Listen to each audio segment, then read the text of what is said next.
If you told me 2 years ago that I'd be switching to Godot over Unity, I would have laughed. Well, nobody's laughing now, are they?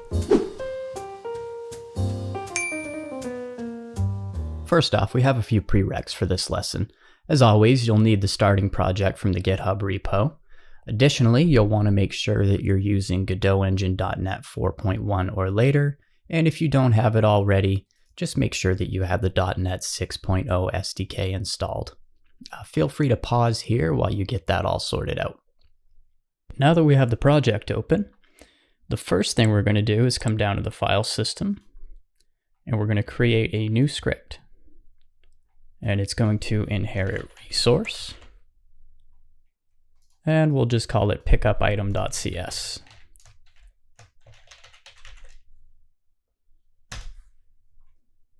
Then we'll go ahead and pop that open in the IDE. And we don't need to be using system here, so we'll just remove that. And we're going to add an attribute called global class, and we'll talk a little bit more about this once we get back into Godot. So the first thing we're going to do is just go ahead and set up some variables. So let's just create a region to hold those right now.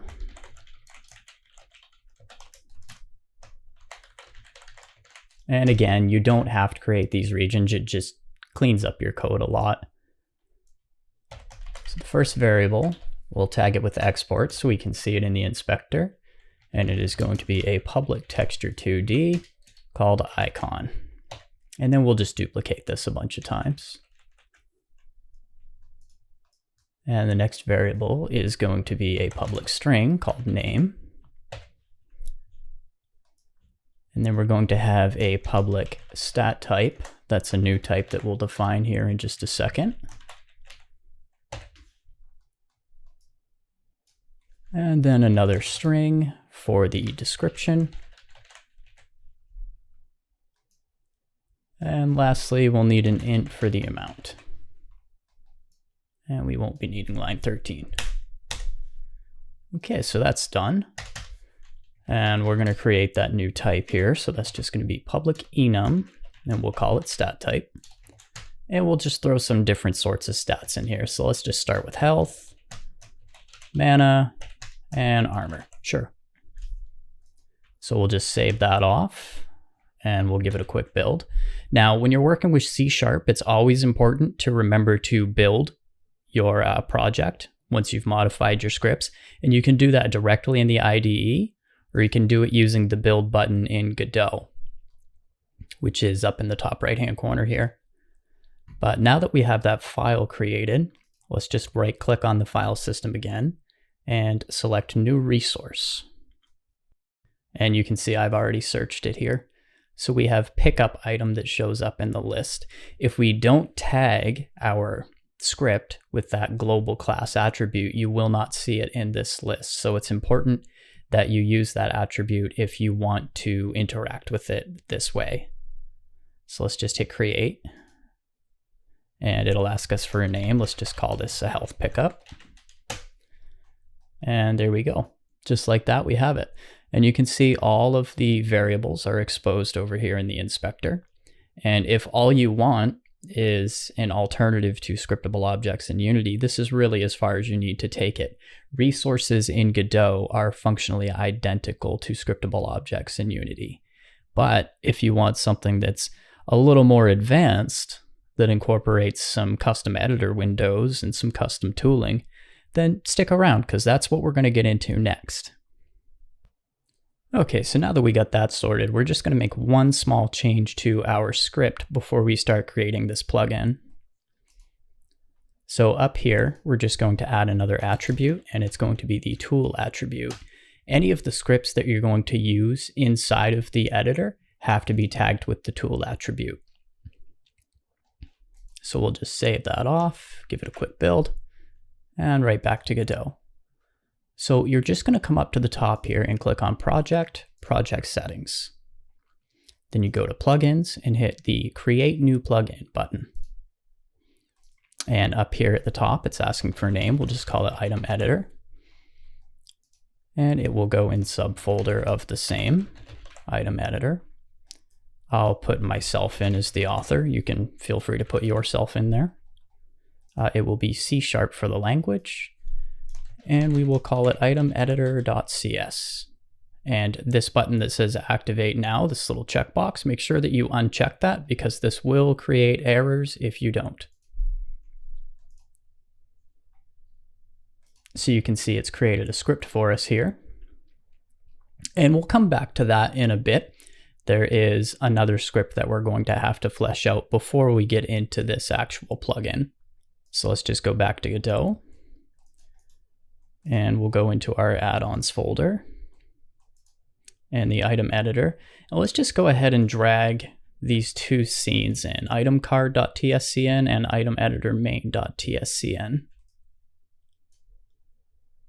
And let's put the openfolder.svg in there as well. Let's just keep all of this plugin stuff together. All right, so now we're just going to create a new script inside the item editor folder. Actually, let's drag this pickup item in there as well. They're kind of all connected. We'll create a new script here, and it's going to inherit control, and we'll call it itemCard.cs. And we just want object empty for the template. And we'll go ahead and pop that open. And the first thing we have to do is go ahead and set up some variables. So let's just make a region for that real quick.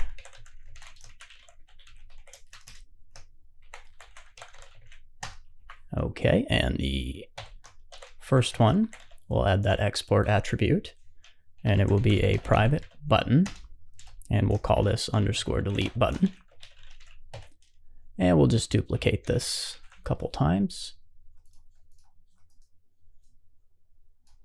And the next variable will be an option button called _StatTypes.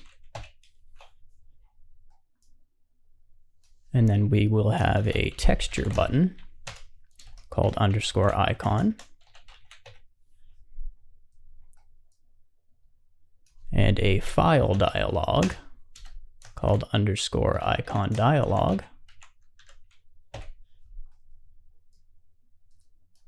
And a line edit for _name. Now let's duplicate that.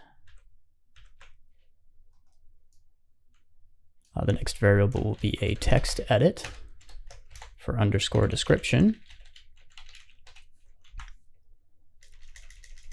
And then we'll have a spin box for _amount.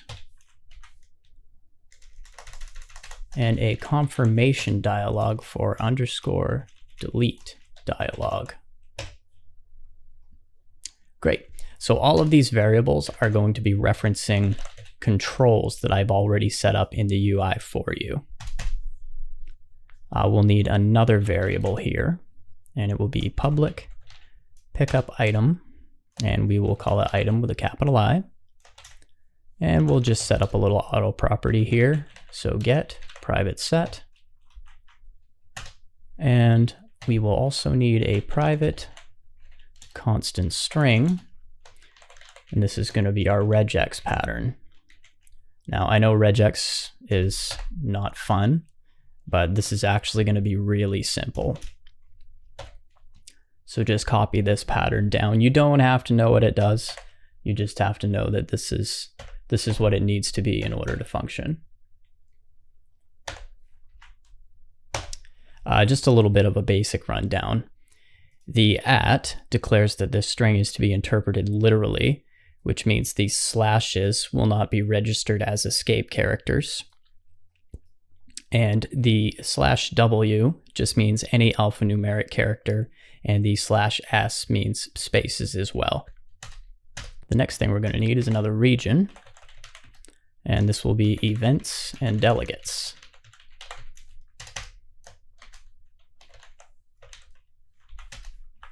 Okay, so the first thing we'll need is a public delegate void, and we'll call it onDestroyed. And it's going to take in an item card. We'll call it card. The next will be a public onDestroyed, And we'll just call it lowercase o on destroyed. And we'll also need a public delegate void on item renamed, and no arguments there. And a public on item renamed with a lowercase o on item renamed. And let's just move this events and delegate region outside of the variables. Clean that up a little bit. Perfect. Now let's just go ahead and add in another region for our main loop.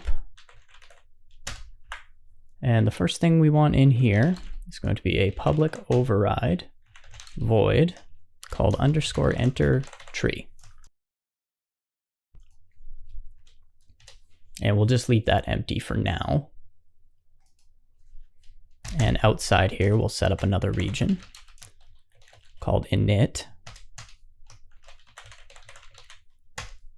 And inside of init, we're going to need a private void called setup callbacks. And it will take no arguments. We'll also need a private void called update stat types. And it also requires no arguments. And inside of our enter tree, we'll just make sure that we call those two methods. Setup callbacks and update stat types. Perfect. So for this, we're going to use this to set up all event callbacks. And for this, it is going to update the stat type control to reflect stat type enum. So basically, we're going to automatically populate the values inside of our stat type control, which is this option button, with the values that were present in the enumeration we set up. Okay, so let's create another region. We'll just call it setup.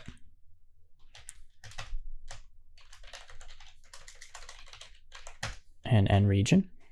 And in here, we'll have a public void called set data. And it's going to take in a pickup item called item. And we're going to use this method to populate control values from given pickup item. So let's just go ahead and start implementing that. We'll say icon underscore icon dot texture normal equals item with a lowercase I dot icon. And we're just going to go through and set all of these control values. So underscore name dot text equals item dot name, and underscore stat types dot selected equals int item dot stat type, and underscore description dot text equals item dot description, and underscore amount dot value equals item dot amount, and item equals item. Just like that. So we'll just save that off real quick. Okay, so the next thing we want to do is just fill out this update stat types method, and this is pretty simple. The first thing that we have to do is get all the stat names, and then we will clear the contents of the stat type dropdown, and then we'll iterate over all stat names and add them to the dropdown. Just three simple things. So to get the stat names, we'll just say string, an array of strings, just call it stat names, is equal to enum.getNames, type of stat type. Simple. And to clear the contents, we'll just say underscore stat types dot clear. And to fill out that box, we'll create a loop. So we'll say for int I equals 0, I is less than stat names dot length, and I plus plus. And in there, we will just say underscore stat types dot add item, and it will be stat names at the index of I. And save that off. That's all we need for that. Okay, so that's good for all that stuff. The next thing we're going to do is start working with some I/O. So let's just come down below the setup region here. We'll make a new region. Just call it I/O. And we're going to put a few methods in here. The first will be a private void called rename item. And it's going to take in a string for the name. And we'll create another void. It will be private void save item, and it will not require any arguments. And lastly, we will have a private string called clean input.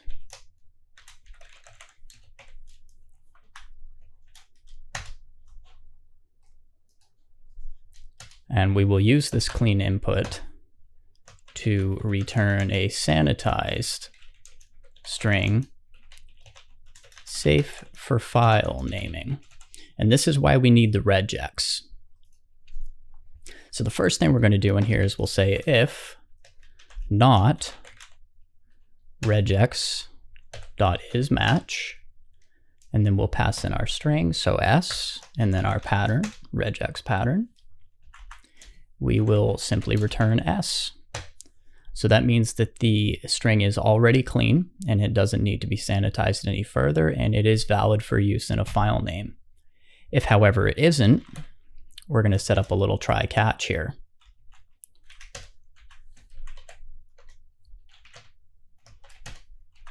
And we are going to catch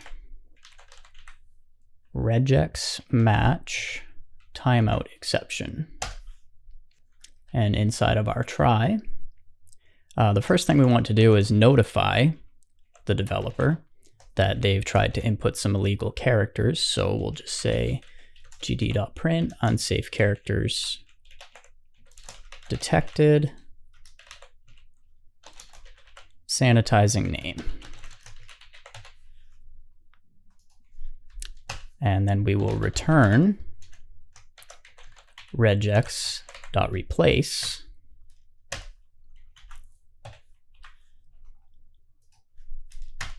and s and our regex pattern again.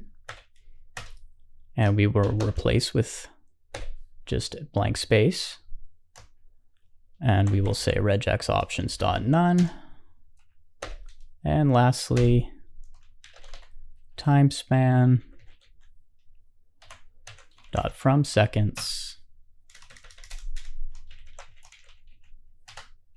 and 1.5.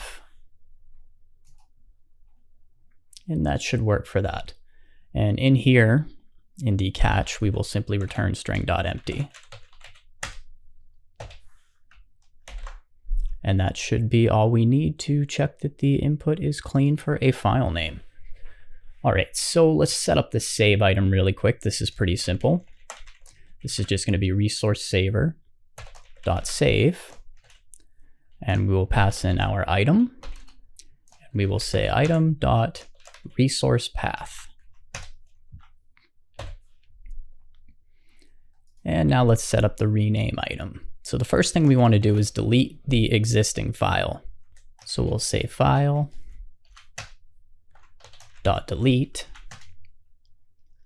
and we will say project settings dot globalize path, and we will pass in our item path. So item dot resource path. And the next thing we want to do is clean the input of the name. So we'll just say name equals clean input and pass in name again. And then we will invoke the onItemRenamed. So onItemRenamed, invoke. This little question mark here, it just means that this will not occur if there is nothing attached to it. And the next thing we will do is say item.name equals name. And then we will say resource saver.save and pass in our item. And then we will put in the path. So that will be res resources, then item.name .tres.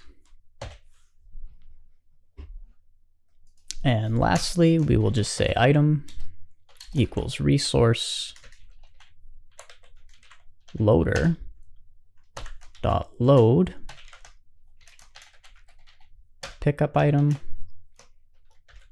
and we will pass in the same path. So we can just copy that.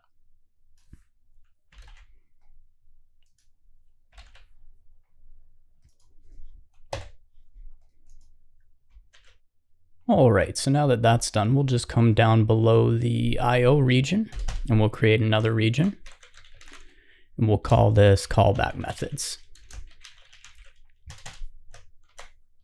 And in here, we're just going to define all of the methods that will be triggered by the events we defined up top, as well as the control events. So the first one will be private void onDelete confirmed, and no arguments.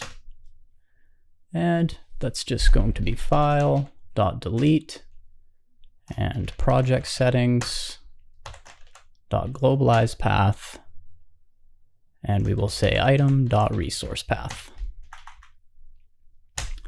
And then we will invoke the onDestroyed event. And we will pass in the item card, so just this, and then queue free. Okay, and the next one we're going to do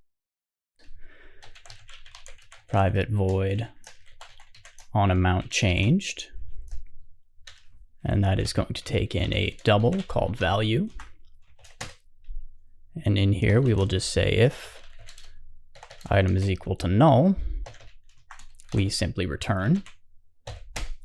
If not, we will say item.amount equals int value. So we'll just typecast that there and then save item.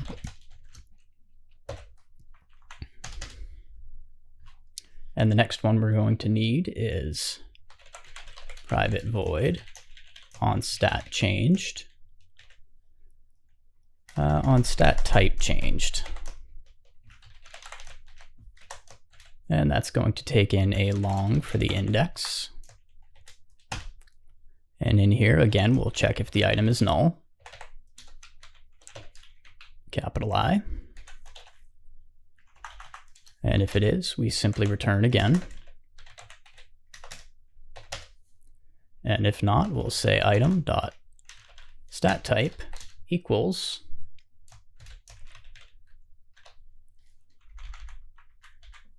stat type of our index. And lastly, save the item. Okay, the next one we're going to need is a private void onNameChanged, which will take in no arguments. And in here, we're just going to check if _name.text is equal to item.name.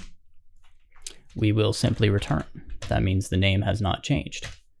And if it is not, we will rename the item to whatever is contained in name.text. We probably also want to check for null here. So if item equals null, then we will simply return in that case as well. And we're actually going to need an overload for this method. So we'll say private void on name changed again.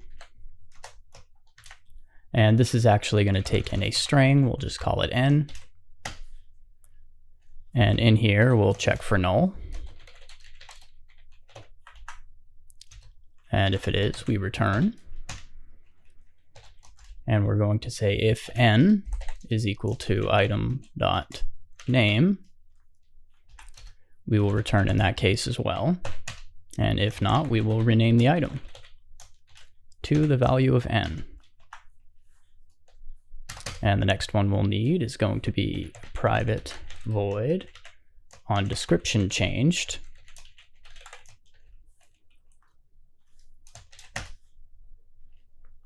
And again, we'll check for null. And simply return.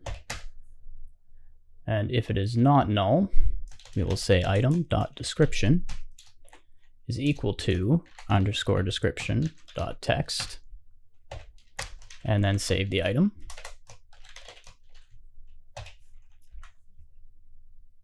And the next one will be private void on icon cleared.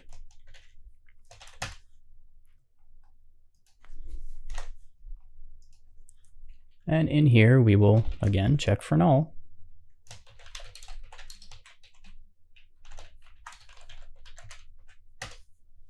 And then item.icon equals null. And underscore icon.texture normal is equal to null. And once again, we save the item.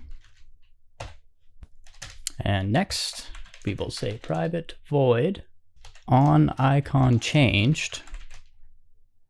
And this will take in a string for the path. And in here, again, we check for null.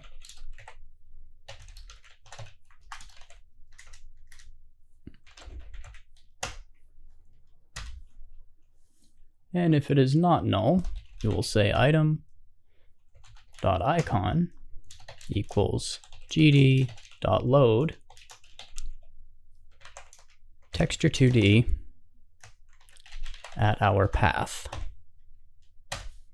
And then we will say underscore icon.texture normal equals item.icon.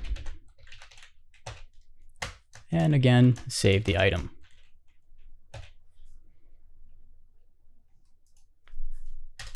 And next we will have a private void called onChangeIcon. And we will just say underscore icon dialog dot visible equals true. And private void on delete pressed. And that will be underscore delete dialog dot visible equals true.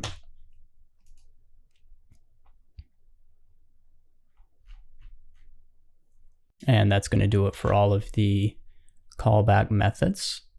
So let's just come back up here and actually set up those callbacks.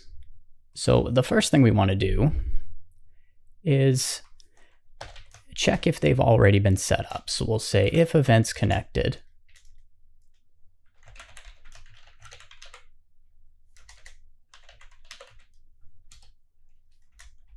we will simply return. And we're going to have to put another variable up here. So let's just say private bool and call it underscore events connected. All right. And now we'll just connect all of our events. So we'll say underscore delete button dot pressed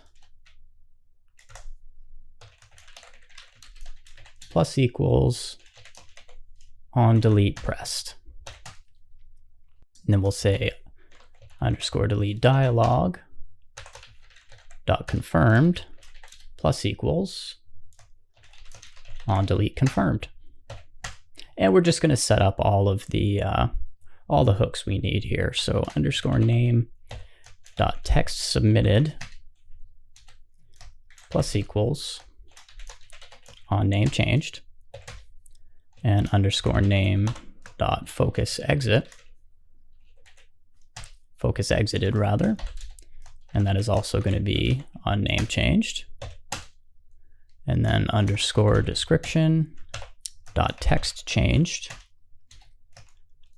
plus equals on description changed, and underscore stat types dot item selected plus equals on stat type changed, and underscore amount dot value changed plus equals on amount changed,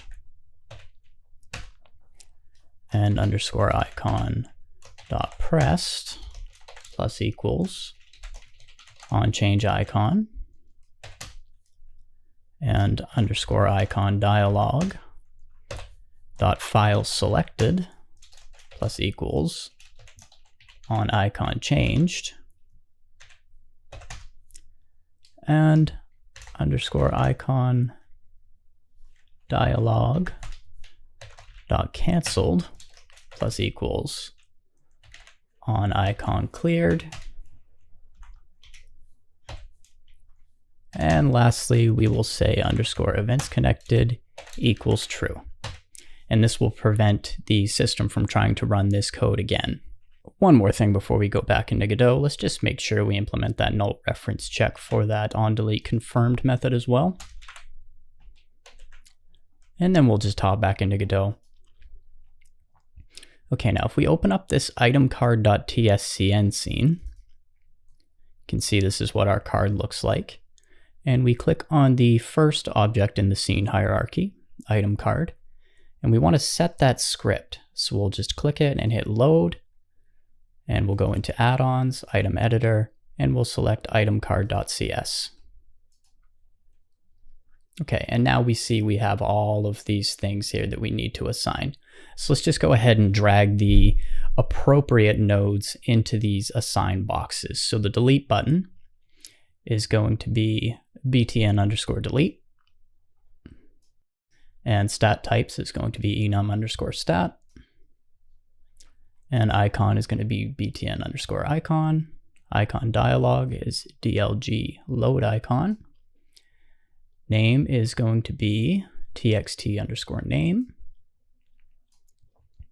The description is going to be txt underscore description. Spin underscore amount for the amount. And lastly, the delete dialog is going to be this confirmation dialog here. All right, so if we look up top here, we can see that we still don't have an option to toggle our window. And that's because we haven't enabled the plugin yet, and the plugin isn't set up yet. So we're just gonna hop back into our IDE and get that going. Okay, so back in our item editor class, there's a fair bit of work to do before this is going to function. So we'll just start by setting up the using statements at the top. And we're going to be using system.io, as well as system.collections.generic. And that should do it. And then first things first, as usual, I'm going to get that variables region.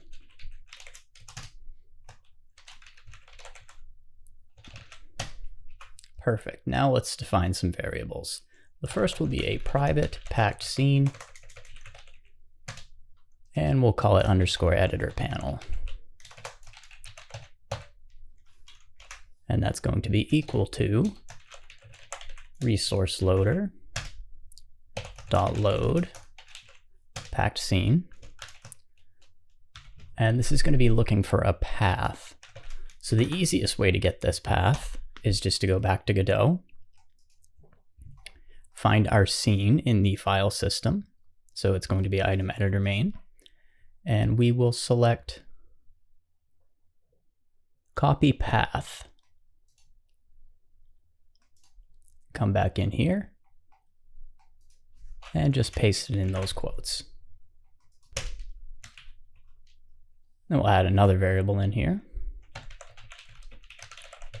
And it's going to be a private control, and we will call it editor panel instance. And we'll use this to store an instance of the packed scene that we're going to be loading in. And now let's just define some controls. First will be a private button, and we'll just call this underscore btn create. And the next is going to be another private button, and this will be btn refresh. And next will be a private line edit. We'll call this underscore filter. And the last control is going to be a flow container. So private flow container, and we'll just call this underscore content. And now let's define a few variables for our paths. So the first will be a private constant string, just capital letters path, and that is going to be equal to res / resources. Well, actually, just let's call this pickup items. Yeah. And then we'll have an array of strings, so private string array, and we'll call this underscore global paths. And now let's set up some variables for the cards. So private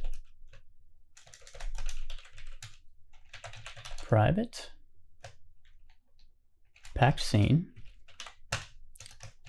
underscore item card equals resource loader dot load packed scene, and put the quotes in, and we'll just copy that path from Godot as well. And this is just going to be our item card scene.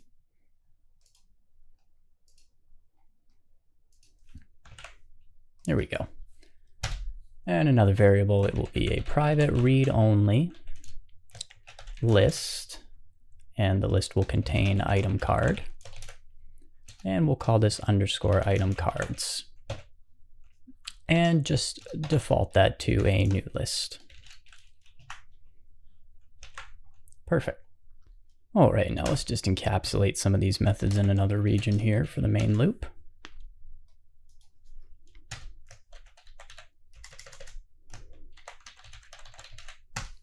And we'll need a few more in here as well. And the first will be public override bool underscore has main screen. Just like that. And in here, we'll just say return true. And the next is going to be public override void underscore make visible. And that is going to take in a bool that we will just call visible. And in here, we will say if underscore editor panel instance is not equal to null, then underscore editor panel instance dot visible equals visible. And another one that we're going to need is public override string, and this is going to be underscore get plugin name, and it takes no arguments. And in here we'll just say return item editor. And lastly, in here we're going to need public override texture 2D, and this will be underscore get plugin icon, and it takes no arguments. And in here we will just say return get editor interface dot get base control dot get theme icon, and it is going to be resource preloader and editor icons.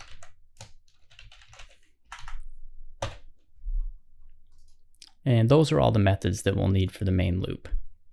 Okay, now underneath this region, we're just going to create another one. And we'll just title this one init. And in here, we are going to set up a few more methods. So the first will be a private void called init.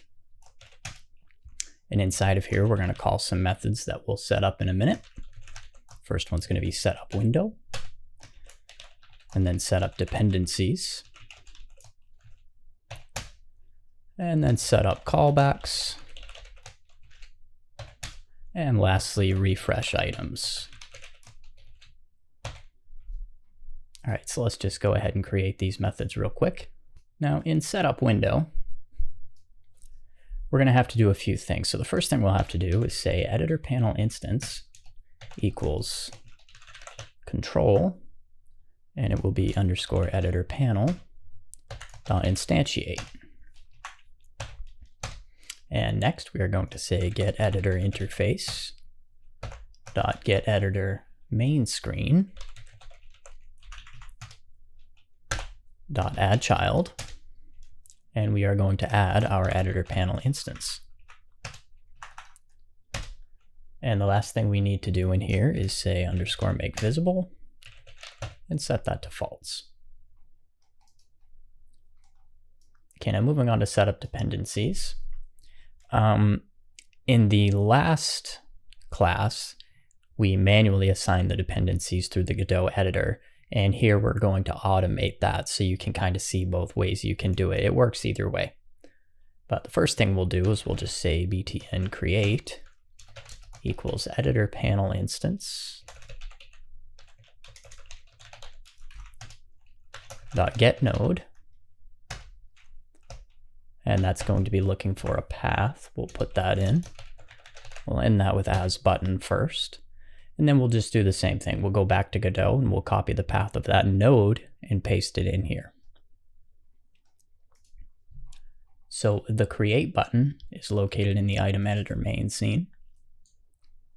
Inside of toolbar, let's just expand these completely here, and it's button create. So we'll just do that and say copy node path, and then go ahead and drop that in the quotes. And we're going to do this to all the controls that we need access to. So the next one will be button refresh, and that's going to be equal to, let's just copy this line, it'll speed it up a little bit.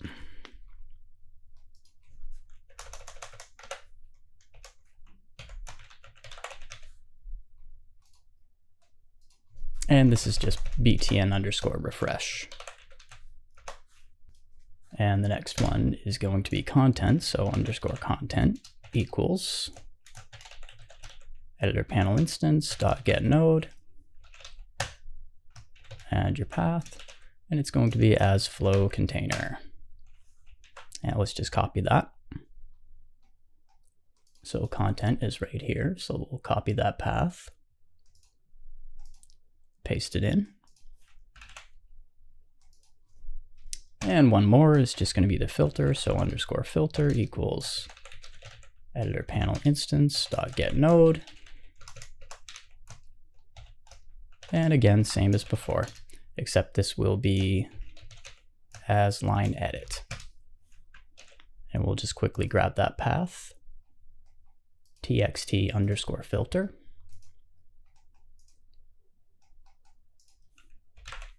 And there you go. That's how you can automatically grab the controls directly from the script without having to manually assign them. All right, now before we fill out the setup callbacks method, we'll actually have to create those callback methods. So let's just come down here and make another region. And we'll call it callback methods. We'll actually go ahead and move this refresh items down here.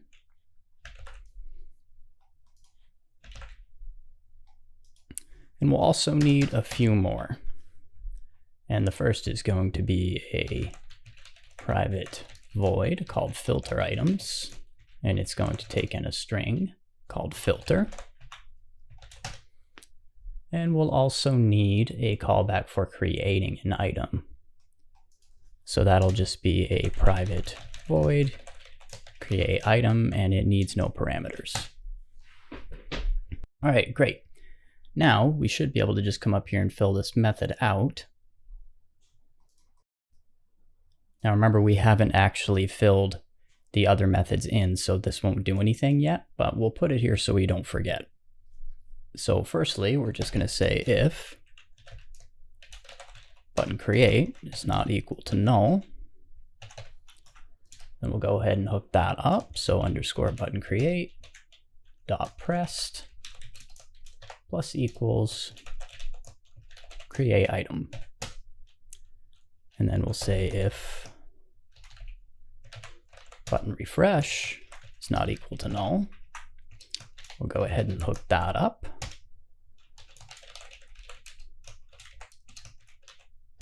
Refresh items. And lastly, for the filter, so if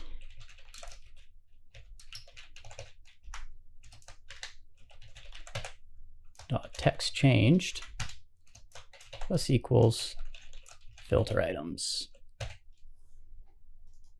All right, great. Now let's start filling these out. Let's start with refreshing the items. So to get that started, we'll just say underscore global paths equals directory dot get files, and it will be project settings dot globalize path, and in here we'll just pass in that constant path variable we created, and this will be the filter string, so we'll just say star.tres, and this will make sure that we're only grabbing the custom resources in that directory. Next, we will say an array of pickup items. So pickup item, the square brackets. We'll call that underscore items equals new pickup item. And inside the square brackets, we will set the length to global paths dot length. And then lastly, we will call another method, which we'll have to create, called clear contents. So let's go ahead and make a new region down here. And we'll just call this helper methods. Okay, so for the clear contents method, we just have to say private void clear contents, and it takes no parameters. And in here, we'll just do a little for each loop. So for each node, child in underscore content dot get children, just like that. We will say underscore content dot remove child, and child dot queue free. And just outside the for loop, we will also clear that item cards list. So item cards dot clear. All right, now back up into our refresh items method. We'll create a loop here. So we'll say for int I equals 0, I is less than global paths dot length, I plus plus, and in here we'll just say underscore items I equals resource loader dot load pickup item, and this will be project settings dot localize path, and it will be underscore global paths I. And underneath that, inside of the loop, we're going to call a method called add item to contents, and that's going to take in the item at the index, and we'll have to create that method as well. So let's just come down here into our helpers and create that really quick. That'll just be a private void called add item to contents, and it will take in a pickup item, which we'll just call item. And in here, we will just say node current equals item card dot instantiate, and then underscore content dot add child current.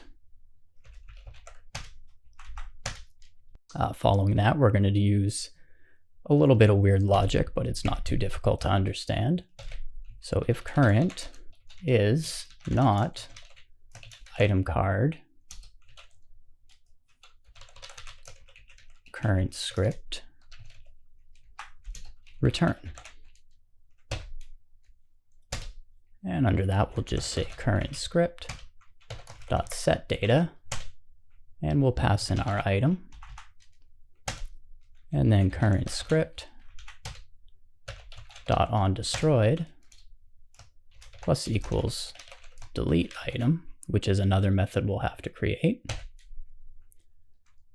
and current script dot on item renamed plus equals on item renamed. And lastly, we will say underscore item cards dot add current script. Okay, so let's handle these two red errors here. First thing we're going to do is create this delete item. Okay, so this is pretty simple. In here, we'll just say if card is equal to null, return. And then under that, we'll just say item cards dot remove, pass in our card, and then we'll call a method called refresh file system. And again, we're going to have to create this, so let's just go ahead and step down another couple lines here. We'll just create private void refresh file system, and it will take no arguments. And this is pretty easy. We're just going to say get editor interface dot get resource file system dot scan. And that fills that out. All right, now onto this on item renamed. Let's just create that method. And in here, we're just going to call refresh file system. So when we rename the item, we want to refresh the file system to make sure that it's updated. Now back up into our refresh items. The last thing we're going to do in here is say underscore filter dot text equals string dot empty. So this is going to clear the filter every time we refresh the items. All right, perfect. So now filter items. This is actually quite easy as well. So the first thing we're going to do in here is just say filter equals filter dot toLower. So we want this to be case insensitive. We don't want it to be affected by whether or not the input is in uppercase or lowercase letter. Following that, we'll just say if filter is equal to string.empty, then we'll just loop through all of the children in the content and make them all visible. So for int I equals 0, I is less than underscore item cards dot count, and I plus plus. And then we'll just say underscore item cards I dot visible equals true. Simple. But if it's not string.empty, so we'll put an else in here, we're going to have to filter it out and only show the cards that have data corresponding to that filter. So in here, we'll just create another loop, and I equals 0, I is less than underscore item cards dot count again, as well as I plus plus. Okay, so inside the loop, we're just going to set item cards dot visible. So item cards at the index of I dot visible equals, and now we're going to put in some checks. So the first thing we'll check is the name. So underscore item cards I dot item dot name dot toLower, because remember we want this to be independent of the case, and we'll just check if it contains filter. Or, and then we'll just copy this, we're going to need this 2 more times. We're also going to check the stat type as well as the description. Let's go ahead and put that there, put our bars in, throw that on, semi that off. And here we will say stat type .toString in this case. And in here we'll just use description. And that should do it for that. Okay, so down into the create item method, let's just start filling this out. We'll start with pickup item and just call it temp, and we'll say it's equal to a new item. And then we will call resource saver dot save, and we're going to save temp, and the path is going to be res. Okay, let's start filling out create item. So the first thing we're going to do is say pickup item and call it temp, and we'll just say that that's equal to a new pickup item. And next we will call resource saver dot save and pass in temp, and the path will be res / pickup items / and then we'll pass in temp dot get instance ID and dot tres. And the next thing we're going to do is actually load that item from the disk. And it might seem silly to save it and then immediately reload it, but this temporary reference is going to be disposed, so we have to do it this way. So we'll just say pickup item, call it item on disk, and that will be equal to resource loader dot load of type pickup item. And we're going to pass in the same exact path that we just saved. So we'll just copy that.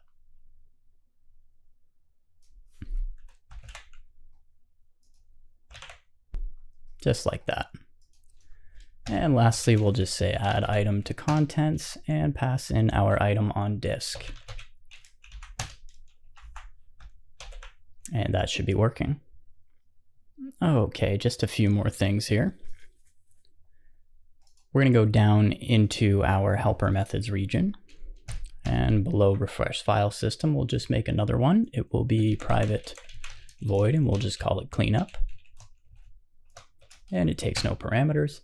And inside here, we're going to call a method called clear callbacks, and we'll have to create that. And underneath that, we will say editor panel instance dot queueFree. All right, so let's just create this clear callbacks method.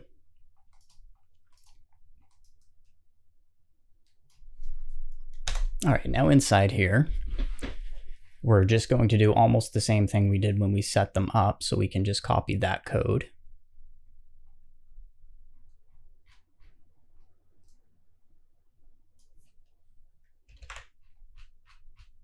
And we'll paste it down in here, except this time, we're just going to say minus equals instead of plus equals. And that should be all we need for that. All right, now the last thing we're going to do before we get back into Godot is just come back to our main loop here and make sure that we're calling a couple of those methods we created. So inside inner tree, we're going to want to make sure we call init. And inside of exit tree, we're going to want to make sure we call cleanup. And hopping back over to Godot, just going to right click in the file system and make sure that we actually have a folder to store these. So we'll just create a new folder and we will use the same path. We'll just call it pickup items. And let's go ahead and give this a build. And we'll go to our project settings and enable the plugin. Now you can see we've got our new tab up here. Let's click on that. And there's nothing in it, but what happens when we click the Create New button? Now we've got a new item. If we check inside the Pickup Items folder down here, we can see we have an item with a a weird name, but that's because we've named it by the instance ID. Let's try renaming it. Let's just call it health pickup. Okay, so you can never write that much code without having a few bugs, right? I found a few. In the first is we need to make sure we include this tool attribute here. Without this, the code cannot run inside of the editor. And there are a few more down in the rename item method. The first one is that we should actually set the text in the name control to reflect the new name. And these paths say resources, and it should actually be pickup items. So let's just change both of those real quick. Save that off. We'll go back to Godot. And let's just disable this plugin. And we'll rebuild it. And then re-enable our plugin. And go back to the item editor tab. And there we go. This looks better. We have no icon, so let's try and rename now. And that is working. So you can see that we've renamed the health pickup down here. Let's try another one just to be sure. And we'll call this a mana pickup. And change the stat to mana, change the amount to 10, and we'll just say recover 10 mana.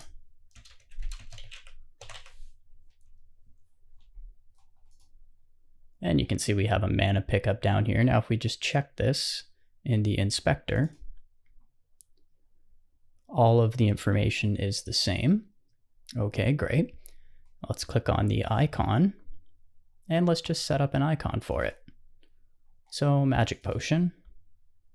All right, and the icon has updated. We're able to clear. We are. And how about deleting? Okay, that all seems to be working. And one last check, we'll just see if we can run the overflow.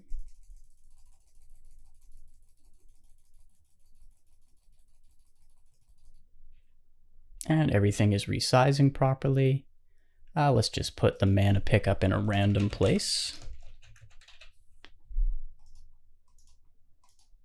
Change the amount to 10. We'll just give it everything that it had before.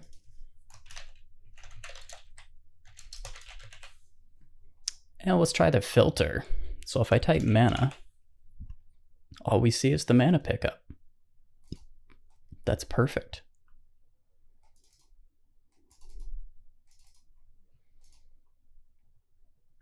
And we can delete it.